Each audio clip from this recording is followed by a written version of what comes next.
just finished up my coursework. I'll need to finish up a few classes over the next year, which is excellent. And so I'm planning on devoting a significant amount of time to ASUN and its programs, whether I'm the senator for my college or whether I'm elected as the speaker of our Senate. And so while I do have other organizational commitments, ASUN is certainly a top priority for me, and I would make it as, I'm going to make it that either way. Thank you, Senator Gordon. Thank you for your time. Retreat to the hallway and bring in Senator Shaw.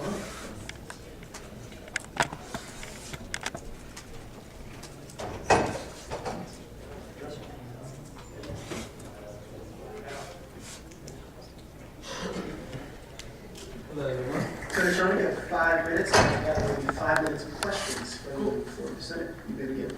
Excellent. Well, hi, everybody. I decided, I'll be honest, I was a little conflicted about running for this position because I think what the senator is supposed to do is it's supposed to unite the Senate, and I was worried about kind of competing people going against things we should stand together as one. The reason why I ended up deciding against that is because kind of reflecting on this last year, I think we came together as a whole on Senate on a lot of different issues, and I think that we really did a lot of really good things last year, definitely room for improvement, but we did a lot of great things. But that having been said, there was a lot of discussion, a lot of arguments, a lot of debating, and a lot of different opinions. And I think that those different opinions and those different goals should be really represented. And from the experiences that I had last year, I think I can bring something to Speaker of the Senate that I think is kind of unique. I talked with the last speaker, Speaker Tiedemann, kind of about the roles and what he did, what he wished he could have done, and like what I should maybe do if he were to kind of like transition me into the role. One of the roles, and I don't know how much Senator Boying talked about this, Speaker Tiedemann kind of felt like a fourth exec a lot of times. That's going to be alleviated a lot because we now have a chief of staff, which is nice. I won't have to go to necessarily any meetings if I'm elected Speaker of the Senate, but I will be able to act as a liaison between the Senate, supporting you all, and the executive body, so the 3 execs up there. So that's something that was really exciting. It's a really big responsibility because I think the Speaker, it's something that's overlooked too. Because the Speaker really can be the person that you can go to, should have experience in writing legislation, should have experience in how to go about that writing and researching that legislation. And that's something that I did last year. I wrote legislation that was met with opposition. I had to do research on it. It took a month of redoing to get it to the point where I wanted to bring it to Senate. There was like 2.5 hours of debate, but I think that was constructive and good in the end. So that's something that I can bring, that experience and that know-how that I can support, hopefully, every senator in here for. The other thing is updating the legislative calendar. Right now on the ASUN website, there's a link to the calendar. This is kind of a speaker responsibility, not necessarily in the bylaws, but it talks about like maybe list when all the meetings are for different committees. But in addition, one thing that Speaker Tiedemann kind of wished that he could have done that I would plan to do if I were elected is kind of update that more often, say where specific bills are going in their like progression through committees. And so I think that that could be something that's useful so you can see things ahead of time when you're going into Senate. So that's something that I could bring to the table as well. In addition to that, being a little strict, I don't know if this is very popular, but being strict on attendance and also office hours, that's something that I think is really important. We all got elected to this position. I know that the 3 execs are going to be really passionate about making sure we all give the Senate seats our all. And so that's something that I'm really passionate about too, and making sure that everyone's able to do that. So making sure we keep everyone accountable in a way that's like very, I'm not going to be like super strict, but I'm going to be very much keeping everybody accountable. So that would be something that I could bring as well. Another thing, parliamentary procedure. All 3 of us have been in Senate before. I think we all know parliamentary procedure, so we can refresh Senator Cook and others on parliamentary procedure. And I think that that's something that we're all pretty equal on. Some things that I think I can bring that are pretty unique are, I've actually scheduled RSO visits, recognized student organizations. That's something that the speaker is supposed to do.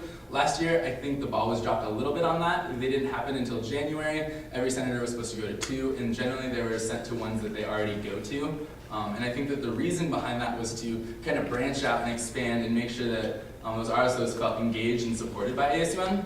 And so, as speaker, I would plan to start that in the fall, maybe make a cycling thing, so you go to maybe 2 in the fall, 2 in the spring, or depending on how much senators want to do, like maybe cycling a little more often, depending on how everybody, what you're all capable of and what your time schedules allow for. So that's something that I've had experiences with, especially with diversity committee. We did that last year. We did diversity focus groups. And those were like semi-useful, could be more useful, but this is obviously a lot more people in order to get those things accomplished, so that's something that I think would be really cool too. Something too, it's a little taboo sometimes to talk about party politics, student election groups when you're talking about, when you're actually in a Senate meeting. I don't think that party politics should play an issue into this thing. I was really excited as soon as the runoff was done, it was no longer the promotion of individual student election groups, but rather the promotion of ASUN, and I think that's what we need to move forward with in doing. But that having been said, we do have people here from all different parties with some different objectives, initiatives, things that they want to get done. And I think all of those should be really supported. The speaker should be a position that you all feel comfortable with approaching, even if you weren't necessarily running with the same party. So that's something that I could offer. I think there are specific platforms from all three parties when they were in that are good, that are worth looking into, and I think that they're worth supporting as well. So that's something that I would plan on doing as well. How many times is that, Speaker Sean? Oh, Senator sure. Sean. I will now move into questions from the floor. Any questions for Senator Sean? It's like the fire one. It's like right. Senator Hare. Would there be another 400 RSLs? How would you assign them to each senator? Well, that's a great question. I think you need to start by making sure the speaker is aware of what the interests are of the other senators, not necessarily what they're already actively engaged in, but things that they might be interested in beyond that. Sometimes that might mean meeting one-on-one with senators, and that's something that I'd be willing to do. Talk about things. I don't want to assign anybody to an RSO that they are not at all interested in, because I think there are plenty of worthwhile organizations out there that we can get to. Obviously, we can't get all to 400, but of those 400, there's obviously varying membership. Last year, a lot of the multicultural ones specifically fell on diversity committees' shoulders, and I think that that's something that it's important to put in the Senate's hands as well, because those are some groups of people that haven't necessarily always been engaged by ASUN. So.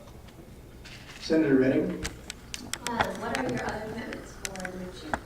I'm actually really excited to say I'm not in any absolute leadership positions in all of them. I'm involved in a couple other organizations, Queer Student Alliance, which is now Queer Ally Coalition. I've been involved with since my freshman year, and I'll still continue to be involved with that. That's Thursday nights.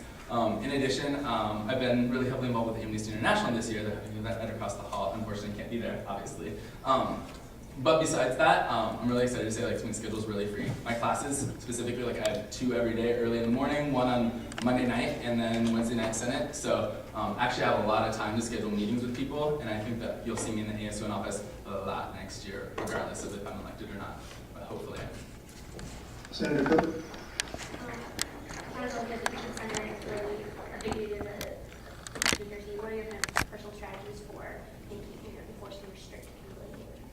Right. There's a sign-in sheet by the mailboxes for office hours specifically, and then there's one over at East Campus as well. And I think making sure everyone's filling those out. I know last year I didn't necessarily fill mine out all the time, even though I was doing my office hours, because that wasn't necessarily a real strict guideline. Not everyone was doing that or anything like that, so no one really cared a whole lot. But this next year, I think that's something that's really important. And then also last year, something that happened, and I think this happens pretty much every year, is that people let the speaker know in advance if they can't be at a meeting, and I'd be really strict about that, because otherwise it's an unexcused absence, and I don't want anyone to have any unexcused absences. So I would make sure, and I would hope that it's all reasonable excuses, so talk to senators, making sure they're accountable. Senator Williams. What past projects in ASUN have you invested your time into? Well, as chair last year of the diversity committee, that was a huge responsibility. So it's a new committee too. I don't know if you all know this. It's pretty new. This is its 2nd full year in existence. So a lot of it dealt with kind of establishing what it was supposed to do, things like that. So that devoured a lot of my time. So I wasn't able to work on a lot of creative other projects. Another thing as speaker that I think I would be able to do is work among different committees. My passions aren't restricted to diversity, even though they definitely include diversity. And as speaker, I'd be able to work with different senators from different committees, and et cetera, to hopefully continue that. But last year, specifically, diversity plan, the Native American headdress issue, which was cultural sensitivity, that was a big issue. And I think that it brought out a lot of interesting debate. I think it was important. It was good for campus in general. And we had 90 plus people attend a Senate meeting. That's definitely good publicity for Senate. So I definitely have experience in writing those legislation things and devoting my time to a project and seeing it through. Senator Stein.